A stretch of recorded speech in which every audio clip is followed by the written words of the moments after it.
교체 2부로 와보겠습니다. 자, 교체 2부. 자, 비음동화라는 말을 쓰는 사람도 있고요. 예, 비음화라는 말을 쓰고 있어요.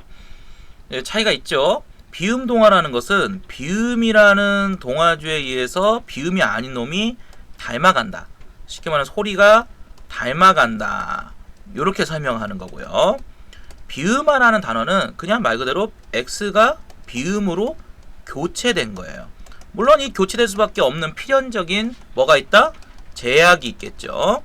자, 그러니까 설명 논리가 좀 다른 것 뿐이에요. 그래서 뭐 과거에는 얘를 비음동화로 설명해야 될까, 비음화로 설명해야 될까, 이런 식으로 많이 말을 구분해 가지고 얘기를 하는데, 지금은 이제 이런 설명을 뭐 이렇게 나눠서 하지 말고 그냥 깔끔하게, 그렇죠, 이렇게 지워버리고, 지워버리고 그냥 비음화, 또 뒤에서 배울 유음화, 이렇게 설명을 하는 겁니다.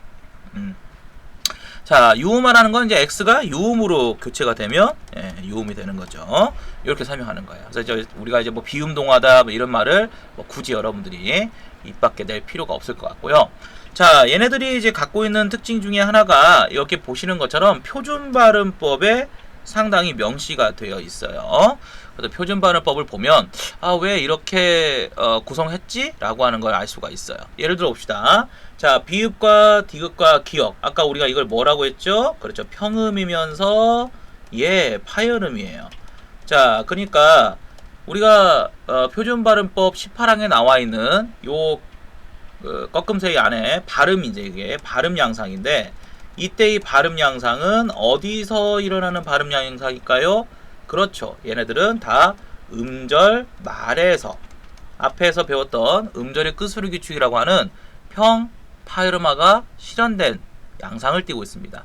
자, 이놈들이 다 같은 비읍, 양순음, 디귿, 그 다음 치조, 기억하고 계시죠? 앞에서 배웠던 자음체기를 외우고 계셔야 됩니다. 그 다음에 연구계. 자, 요 같은 조음 위치, 다 같은 조음 위치죠. 그러니까 비읍에서 이응으로.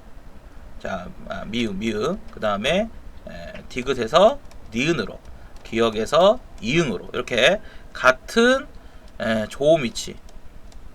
같은 조음 위치에서 여기 보시다시피 니은, 미음이라는 비음을 만났어요. 자, 이 비음은 음절, 그렇죠, 초에 해당되겠죠. 그래서 이응은 올 수가 없어요. 이응은 올 수 없어요. 왜 이응은 올 수 없냐? 이응은 음절 초에는 절대 올 수 없다는 뭐가 있을까요? 그래요, 제약이 있어요. 요걸 이제 음절 구조 제약이라고 해요. 자, 그래서 올 수가 없습니다. 자, 그래서 여기에는 의응이 없어요. 그래서 표준발음법 18항을 보면 이렇게 얘기를 하는 거죠. 평파름화가 진행된 다음 음절 말에 평파름화 뒤에서 비음, 니은, 미음, 니은이 오면 그 니은, 미음이라는 비음의 관계에서 반드시 미음, 니은, 이응이라는 같은 조음 위치에 놓여져 있는 무엇으로 교체된다? 비음으로 교체된다. 비음으로 교체되기 때문에 비음화라고 해요. 요거는 전통적으로 우리가 동화 현상으로도 설명을 했었습니다. 자, 그런데 뒤에 있는 이제 비음화라는 거 보시자요. 요거 보면은 니을이 갑자기 니은으로 교체가 돼 버려요. 그런데 이 니을이 유음이지 않습니까? 그러니까 유음이기 때문에 뒤에 오는 이제 미음, 이응에서 또는 비읍, 디귿, 기역 이런 그 앞에서 이게 갑자기 니은으로 니은이 되는 게 소리가 닮아가는, 쉽게 말하면 동화로는 설명이 할 수가 없어요. 동화가 된다면 오히려 소리값이 큰 니을과 니은이 만나면 뭐가 될까? 니은이 뭔가 바뀌어야 될까? 아니면 그냥 니을과 니을로 교체가 돼서 소리가 같아져야 될까? 자, 그런데 재밌는 게 뭐냐면 종로라고 합시다. 종로 이렇게 되면은 얘가 졸로가 졸로가 되는 게 아니라 종노라고 발음을 하죠. 그렇죠? 종노라고 발음을 하고요. 자, 독립이라고 하는 거 봅시다. 독립이라고 하는 것도 마찬가지로 어떻게 발음인가 봤더니 독립 이렇게 발음이 되는데, 이렇게 되기 앞서서 독립이 먼저 됐다. 요게 선행되고 그 다음에 독립이 됐다. 이렇게 설명하거든요. 그러면 여기서 보시는 것처럼 니을이 갑자기 니은으로 동화가 됐다라고 설명할 수가 없어요. 이런 건 그냥 뭐로 설명한다? 예, 교체가 일어날 수밖에 없다. 이렇게 설명을 하는 거죠. 그러죠? 그래서 뭐 위에 있는 비음 동화나 아래에 있는 비음 하나 결국은 동화 현상이니 아니니 하면은 되게 헷갈리지만 그냥 어떤 환경에서 비음이 아닌 것들이 비음으로 교체가 되었어. 이렇게 말을 하면은 어때요? 통일된 설명이 가능하죠. 그래서 다시 한번 말씀드리지만은 우리 선생님들께서 동화라는 단어를 굉장히 입 밖에 내고 배울 이유가 그게 크지 않다. 요게 제 주장이에요. 근데 제 주장이 거의 맞을 겁니다. 그래서 교체에 해당된다. 이렇게 생각하시고 비음화는 비음이 아닌 것이 비음으로 교체되는 걸 말합니다. 괜찮았죠? 자, 표준발음법에 해당되는 내용을 꼭 기억하시기 바랍니다. 자, 유음화도 마찬가지예요. 유음화는 20항에 나와 있죠. 유음화도 교체인데 20항이 나와 있어요. 그러니까 니을하고 인접해 있다. 니은이. 자, 니을이 인접해 있으니까 아까도 얘기했지만 얘가 니은이 뭐로 바뀌어? 니을로 교체되는 걸 말해요. 예, 그래서 결과적으로는 니을이 되는 거죠. 여기 보시는 것처럼 날로, 신라, 칠리, 물난리 뭐 이런 식으로 보면은 다 니은이 니을로 교체가 됐어요. 물론 과거에는 니은과 니을 중 니을이 니을의 소리값에 닮아간다. 닮아가는 현상 이렇게도 설명을 하지만 이건 동화를 설명하는 방법이죠. 그런데 이제 우리는 그냥 뭐라고 하자? 그렇죠. 교체가 되었다. 자, 이런 것이 왜 필수적으로 일어날 수밖에 없느냐? 그거는 동화의 어떤 현상이라는 용어보다는 음절이 배열될 때는 소리가 같아져야 된다라는 그러한 논리가 있어요. 그래서 소리가 같아지기 위해서 예를 들어서 니은과 여기 보시면 니은과 니을이 만나는데 소리가 같아져. 그러면 두 가지가 나오는 거죠. 니은, 니은으로 해서 니을이 니은으로 교체되는 게 있고 니을, 니을이 돼서 니은이 니을로 교체될 수가 있어요. 재밌죠? 이런 양상으로 모두 나올 수 있는 이유는 단순히 소리가 작은 놈이 큰 놈을 닮아간다라는 요걸로 설명이 안 되고요. 반드시 뭐가? 교체라는 거에서 음절이 배열될 때는 그 소리가 같아져야 된다. 분명히 같아져야 된다. 이렇게 얘기하는 건데 같아지는 게 꼭 같이 커질 필요는 없죠. 같이 작아질 수도 있죠. 그래서 최근에 이제 이렇게 순행적 비음화라고 해가지고 순행적 비음화와 역행적 유음화 이 두 가지가 상당히 이렇게 대립되는 양상을 보인다. 이렇게도 설명을 합니다. 괜찮았죠? 자, 그 다음에 넘어가 보면 넘어가겠습니다. 자, 그 다음에 넘어가 보면 이번에는 좋은 위치 동화. 아까 우리가 앞에서는 예를 들어서 비읍이 있어요. 비읍이 있어. 또 니은이 디귿이 있고 그 다음에 기역이 있어. 그러면 얘가 미음이 되고 얘가 니은이 되고 얘가 이응이 됐어. 자, 같은 조음 위치에서 같은 조음 위치죠. 조음 위치에 어떤 이쪽에 보면은 무엇만 닮아지냐? 좋은 방법만 장애음에서 그쵸? 뭐로? 비음으로 이렇게 닮아가는 현상을 설명했었어요. 요거를 이제 우리가 앞에서 뭐 비음 동화 이렇게 설명하지 않았습니까? 근데 여기 보시면 양손음화라고 하는 게 있고 영국의 음화라고 하는 점이 있어요. 이놈들은 한번 볼까요? 이놈들은 원래 치조 계열인데 치조 계열이었는데 양순음이 왔어요. 양순음이 오니까 그 양순음에 해당되는 소리로 바뀌어요. 자, 그러면 무슨 말이냐면 원래 치조가 어딨냐? 디귿은 여기 있고 니은이 여기 있어요.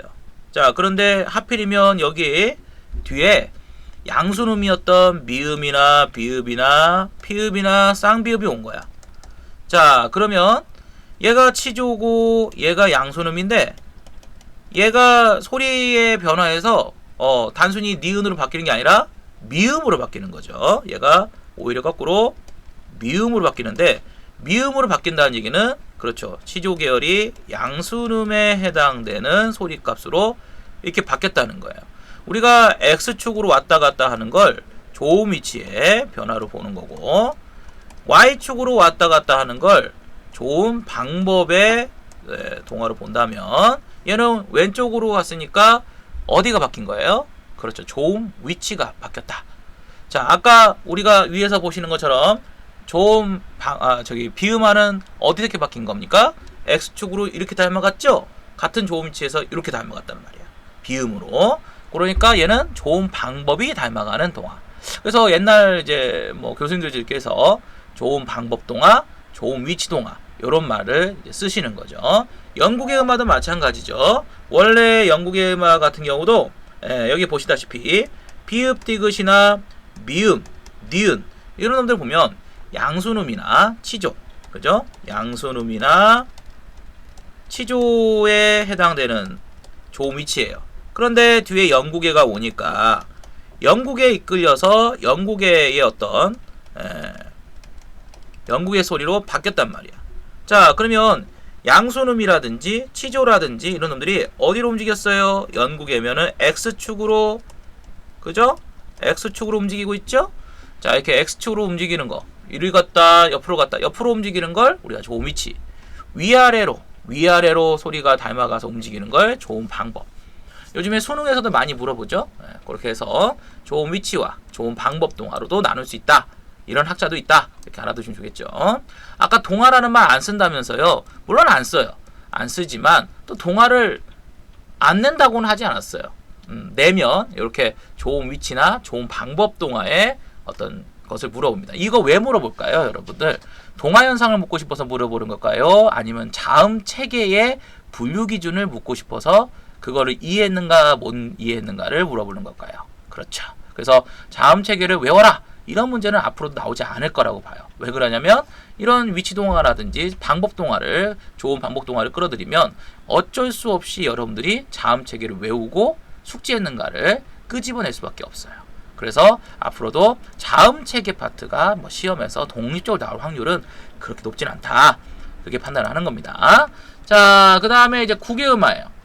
국외음화는 어떻게 봐야하냐? 이거 보면은 원래 이 디귿과 티귿이 치조 계열에 해당되는 음소들이에요.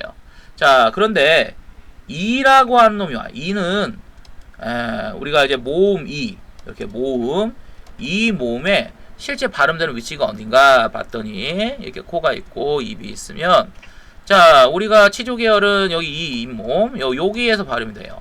그런데 이 모음이라고 하는 놈은 어디서 발음이냐? 이 모음은 여기 경국애라고 하는데 여기 경국의 음에서 발음이 됩니다. 자, 모음이 훨씬 크고 세기 때문에 여기 있는 놈들이 이쪽으로 끌려갈 수밖에 없어요. 끌려가면 경국의 자음인 뭐가 존재한다? 경국의 자음에서 지읒과 치읒과 쌍지읒이 존재합니다. 자, 그 중에서 이제 이런 것들의 변화를 갖춰오는 디귿과 티읒이 이 모음의 영향을 받아서 디귿과 치읒으로 바뀌는 이런 것을 역시 국의 음화 이렇게 얘기하는 거죠. 자, 다시 한번 살펴볼까요? 자, 다시 한번 살펴보면, 자, 디귿과 티읒인 형태소가 2로 시작하는, 여기서 재밌는 게 형식 형태소다. 다른 말로는 문법 형태소라고 하는데, 이거 왜 그런가 볼까요? 자, 밭이랑이라고 하는 게 있어요. 자, 하나는 밭이라고 하는 어휘 형태소와 이랑이라고 하는 어휘 형태소. 자, 이 두 가지가 결합이 됐어요. 그래서 여기서 1번과 2번 모두, 1번과 2번 모두 뭐냐? 어휘 형태소예요. 자, 이렇게 돼버리면 발음이 어떻게 되냐? 발음이 반이랑 이렇게 무슨 발음이 일어나요? 비음화가 일어나죠. 반이랑. 자, 그 이유가 뭐냐면 이 몸 뒤에서 니은이 첨가돼가지고 비음동화가 일어나요. 그래서 반이랑. 그런데 만약에 이 이랑이 여기처럼 어휘 형태소가 아니라 뭐하고 라고 하는 문법 형태소다. 이게 어휘 형태소가 아니라 문법 형태소로 두 형태소, 이 문법 형태소라는 말을 쓰고 있는데 다른 말로는 뭐예요? 형식, 형태소, 얘는 실질, 형태소. 이렇게 이제 묶어서 얘기해보면, 결국 여기서는, 밭니랑이 되는 게 아니라, 밭이랑 연음이 돼요. 위에 오는 모음을 시작할 때 연음이 돼서, 연음이 되면, 어떻게 될까? 바티랑이 돼요. 바티랑. 여기서 말하는 형식, 형태소가 만났다는 얘기가 이것 때문에 그래요. 바티랑이 되고, 바티에서 이 티귿은 이모음과 결탁이 되기 때문에 치조 계열보다는 뭐로 바뀌는 게 훨씬 더 발음이 편하다? 그렇죠. 국의 자음으로 바뀌는 게 훨씬 편합니다. 자, 그래서 결론은 무슨 발음이 난다? 밭니랑이 아니라 바치랑. 이렇게 이제 발음이 되죠. 이해되셨어요? 요게 국의음화예요.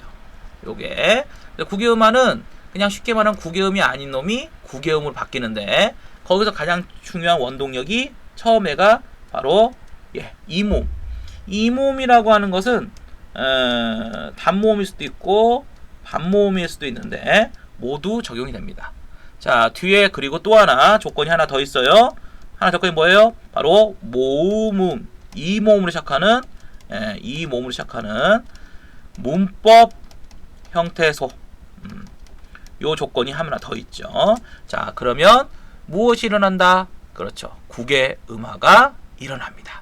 자, 국의 음화 일어나는데 모든 자음이 그런 게 아니에요. 여기 보면 치조 계열에 해당되는 디귿과 티읕이 이모음과 결합이 되면 디귿과 티읕이 결과론적으로 디귿과 티읕이 뭐로 바뀐다? 지읒이나 치읒과 같은 경국의 음운으로 자리를 바꾼다. 이렇게 해서 교체로 역시 마찬가지로 설명을 하게 됩니다. 어떻게 괜찮았나요? 한번 이렇게 정리하면 좋겠죠? 자, 그 다음에 이제 우리가 넘어갈 수 있는 게 모음입니다. 자, 모음은 교체 양상이 그렇게 많지 않아요. 제일 첫 번째로 볼 수 있는 것은 여기 이모음 역행동화라는 게 있어요. 오, 우, 우, 우 이렇게 보면 여기서 오, 우, 아 이런 놈들이 대부분 우리가 목 뒷부분 여기 부분에서 발음이 됩니다. 입에서 놓고 본다면. 그래서 이걸 무슨 모음? 후설모음이라고 해요. 후설모음. 그 후설모음이 있는데 요 앞부분 여기 요 앞부분 여기서 발음되는 놈이 하나 있어요. 이게 바로 이모음입니다. 이모음. 이걸 전설모음. 이모음이라고 하는 놈이 이제 전설성을 갖고 있기 때문에 뒤에 후설모음이 오면 그 후설모음이 좀 아무래도 이모음에 의해서 좀 앞으로 좀 당겨지는 게 발음이 편하겠죠. 이거를 이모음에 의해서 좀 당겨지는 현상을 이걸 이모음 역행동화라고 합니다. 여기 보시면 대표적 사례가 이제 뭐 손제비, 먹이, 고기, 학교가 있는데 여기 발음을 보시면 아시겠지만 발음이 좀 특이하죠. 주로 방언에서 보통 많이 일어나는데 이거를 결과론적으로만 설명해 보면 원래는 손잡이였는데 손자이 그런데 이게 제비가 됐단 말이에요. 애로 바뀐 이유는 요 뒤에 오는 요거 있죠? 요 이모음의 영향을 받다 보니까 호설모음보다는 요거 요게 훨씬 전설성이 강하거든. 그러니까 이모음에 이끌려서 주로 이게 어떻게 이끌리냐? 이렇게 이끌려요. 이렇게 여기 어떻게 이끌냐면 오는 외로, 우는 위로, 어는 애로, 아는 애로. 자, 이렇게 전설성이 여기가 이제 후설성이 강한데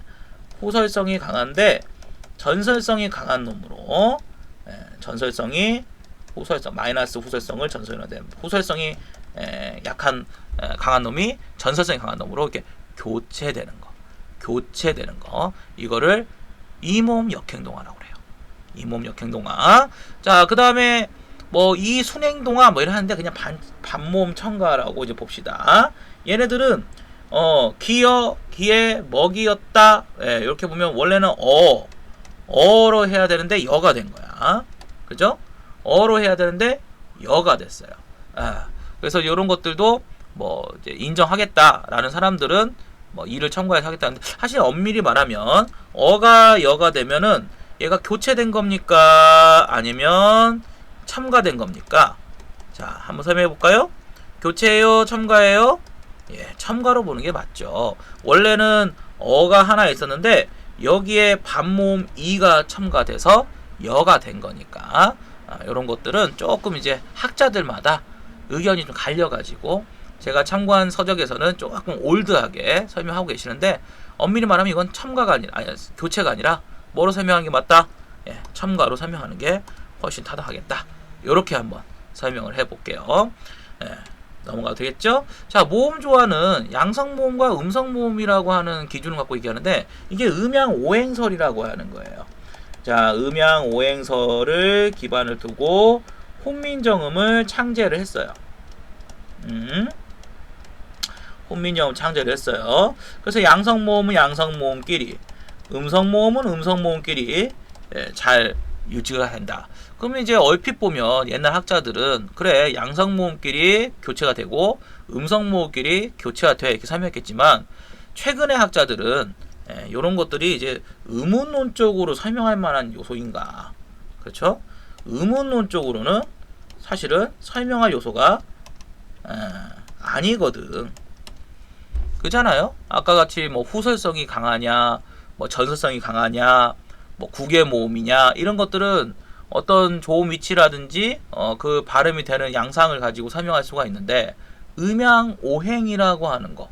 그래서 지금 나와 있는 것들을 중심으로 설명을 해보면 자 다음과 같이 좀 정리를 할 수가 있어요. 첫 번째 자 음절의 끝소리 규칙은 교체가 맞냐? 아니다. 교체와 탈락을 모두 포용하고 있다. 따라서 교체만을 가지고 떼어서 그죠? 교체만을 데리고 떼어서 설명하면 평, 파열음화. 그리고 탈락만 떼어서 얘기하면 장군, 단순화라고 하는 것이 자, 요 단어를 쓰는 것보다 훨씬 타당하다. 여기 첫 번째 하나가 있고요. 두 번째, 반모음하는 과연 축약인가 교체인가? 교체로 보자. 왜 그럴까? 예, 음문의 수가 동일하다. 음문이 X로 해서 Y로 교체된 거니까. 그죠? 음절 수는 축약이 된 게 맞는데 음절 축약은 맞는데 음운으로 보면은 교체로 봐야 된다. 자, 세 번째. 자, 세 번째는 우리가 앞에서 배웠던 현상 중에 이모음 역행동화. 자, 문제는 이모음 역행동화 표준 발음이 아니라는 거죠. 표준 발음이 아니에요. 자, 모음 조화. 자, 모음 조화는 표준 발음인지 아닌지를 떠나서 얘가 의문론적 환경이라고 보기가 어렵죠. 자, 세 번째, 사이소리 현상. 사이소리 현상은 매우 수의적이며 그죠? 이화 현상으로 그동안 가르쳐 왔었는데 그렇죠? 이제 지금은 그냥 된 소리 되기에 양상으로 설명을 해도 무방하다. 얘를 인정 안 하고 이거를 해도 무방하죠. 그래서 이 세 가지를 2009 개정 이후에서부터는 교과서에서 교육 내용으로 지도하지 않아요. 여러분들이 교과서 한번 뒤져보세요. 나오나? 안 나옵니다. 그래서 교과서에 드러나지 않아요. 이 세 가지. 하지만 그 중에서도 요놈은 하고 그다음에 요 뒤에 모음 조화. 요거는 15세기에서 현대 20세기를 넘어오면서의 단모음 체계의 변화 과정과 아주 밀접한 관련이 맺고 있다라고 또 본강의 때 얘기 드렸죠. 참 할 얘기가 많은데 요 정도 잘라야겠네요. 자, 그래서 개념만 설명하려고 했는데 또 한번 이렇게 정리를 해 드려 봤어요. 자, 지금까지가 교체였습니다. 어때요? 교체 어렵죠? 어렵지만 또 여러분들이 여기서 보신 게 전부예요. 그래서 제가 뭐 스내문법이라고 했지만 조금은 뭐 어느 정도 수준에서는 좀 가르쳐 드린 것 같습니다. 뭐 15세기의 의문사라든지 이런 것들은 전혀 지금 가르쳐 드리지 않고 있지만 그래도 어느 정도는 여러분들에게 어떤 모음의 또는 자음의 교체 현상을 설명드렸다는 생각이 드네요. 이렇게 해서 교체 양상을 모두 마치도록 할게요. 자, 다음번에는 교체가 많은 만큼 다른 현상도 많을 것 같죠? 탈락도 있고 축약도 있고 그죠? 그 다음에 첨가도 있는데 이런 놈들은 교체에 비하면 양이 되게 적어요. 그래서 교체가 좀 2부에 걸쳐서 나눠서 좀 진행을 해봤습니다. 자, 그러면 다음에 또 다른 의문의 변동 현상 갖고 찾아뵙도록 하겠습니다. 안녕히 계십시오.